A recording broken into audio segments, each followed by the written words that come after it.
us as well, and Ibn Ishaq mentions this, that with the killing of Ka'b, the other Yahud, they were inflicted with a fear, they understood what's going on, the dynamics, and many of them did not leave their fortresses for days after that. Right? And there is a message being sent. And frankly, if you look at the Prophet's relationship with the Yahud, it does get stricter over time, and this is what you expect. That if this is not going to work, then how about this? If this is not going to work, then how about that? Right? It's getting stricter because they themselves are getting more blatant, right? You have the Banu Qaynuqa threatening him directly to his face. You didn't fight men. Remember this last week. You didn't fight men. You fought a bunch of cowards. If you had fought real men, you would have seen what would have happened. Can you believe you're telling this to your leader?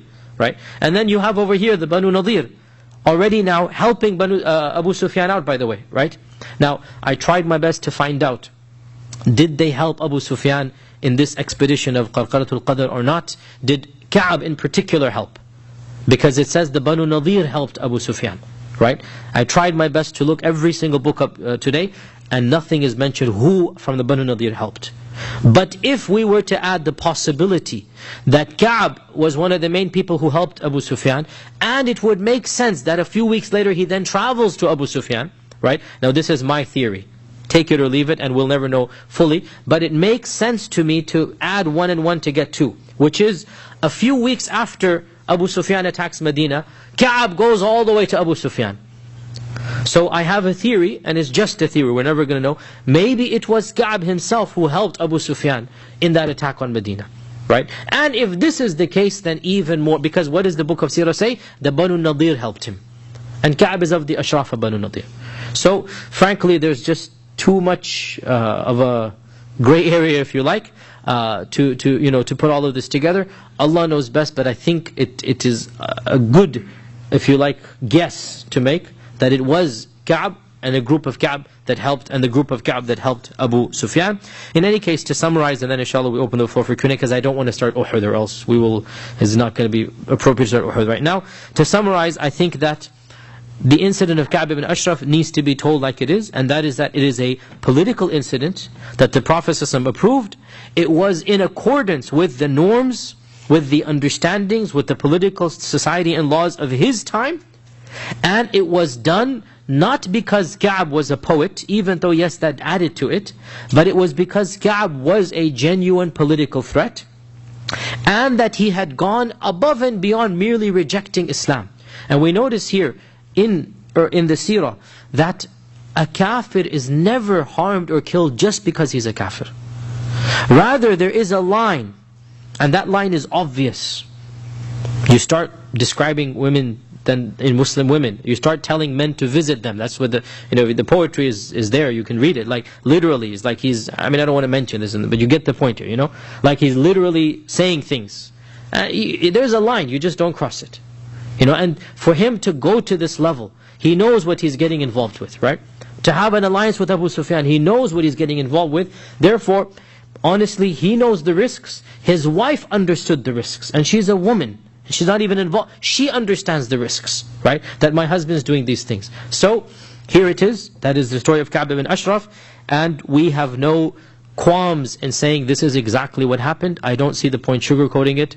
It is what it is, and it is something that, frankly, I don't see any problem with, as the Prophet ﷺ having done.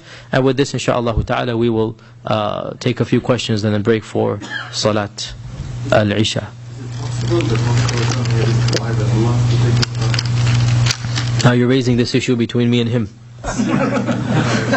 of the ijtihad of the Prophet ﷺ. Whatever the Prophet ﷺ did, whether it was directly commanded or not, Allah Azza wa Jal indirectly approved. So in the end, it is all from Allah subhanahu wa ta'ala. Whether it is direct or indirect, it's semantics. In the end, it is from Allah subhanahu wa ta'ala. Okay. Yes, go ahead. Oh, go ahead. Banu Nazir, he was from Banu Nazir. Ka'b was from Banu Nadir. He violated the deal between the Muslims and the Banu Nazir, and he went behind them. So that's the point. He violated the treaty, the constitution. Legally, he should be punished. So again, the problem comes not that he should be punished, but how he was punished. There's no judge, trial, jury. This is the point. There's no jail. He didn't. By the way, there was no jail in Medina. The concept of jails was much later on in Islam. So the point that non-Muslim, there's a whole article. I mean, you're going to understand. This is story.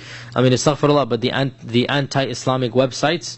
This is probably the top 2-3 stories. This is one of those that they love to harp on, right? And that is the assassination of the Prophet. Kill a person like Saddam Hussein. You destroy the whole country to kill a person. This is our job to show the double standards. So kill a person to close the whole subject. This is our job to show the double standards, right? This is our job. That's a part of what we do. That they have no right to criticize in light of their own history. And that's what I said as well, especially in light of recent history, which is what is happening, is even more blatant targeted assassinations. Okay, yes? The story with Banu Qaynuqa, where the Prophet ﷺ stated very clearly that the Sahifa has been broken. Yes. Why didn't that happen this time? Is there any wisdom in not waiting? It's going to happen right after, so just give it a few months, right? It's building up. It's going to happen with the Banu Nadir, right? So things are happening that shows the character of Banu Nadir, and then the time will come when it is right to basically take action against them, right? But right now, action is taken against the main instigator within the Banu Nadir. It's really against the individual, not the tribe. But taking action against him is an indirect message to the whole tribe, right? Sisters, any question? Yes, Qadhi. So what was the reaction of the Banu Nadir? So the books of Seerah mention that not just the Banu Nadir, the other tribes, they all basically complained about this. And the Prophet ﷺ did not basically take their complaints, do anything about them, those complaints, because he had in fact ordered it himself. And the message was given. Ibn Ishaq says that not a single tribe of them basically felt safe afterwards. That they felt that the threat is coming around them. And this is one of the direct basically reasons for doing this, and that is to send the message. You can't get away with this. You cannot get away with blatant treason. I mean, no country allows this. So yes, they did complain, and their complaints were not basically responded to, because that's justified. Okay, yes. On this area, just before they captured all this booty and all this, was there hostages, or how did they do the man? Which one are you talking about? The caravan. The caravan? No, they fled. The Quraysh fled. There were no prisoners of war, and there were no casualties. No blood was shed.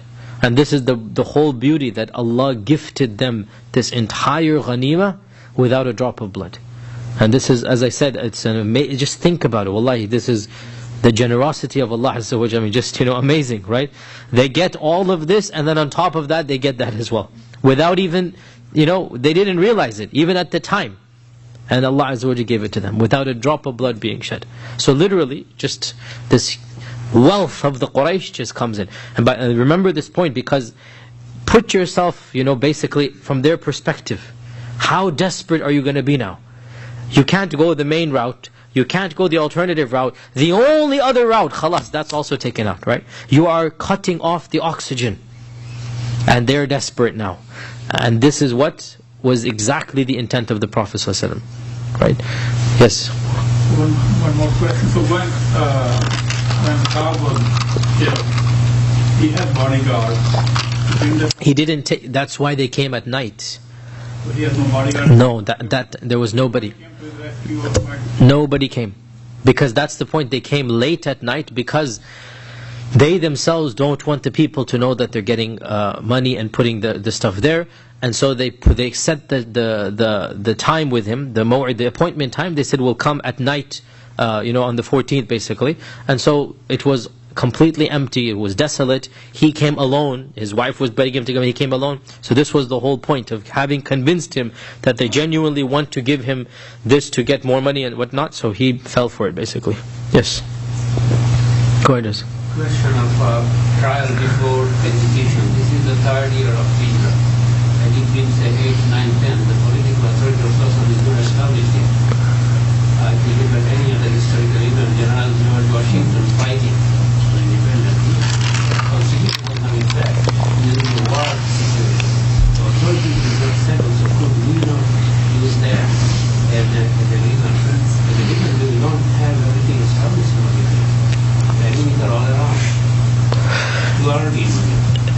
This is a good point, and that is that what Dr. Zaman is saying is that at this point in time, there is no established law and order. Still, there's a lot of threats internally and externally.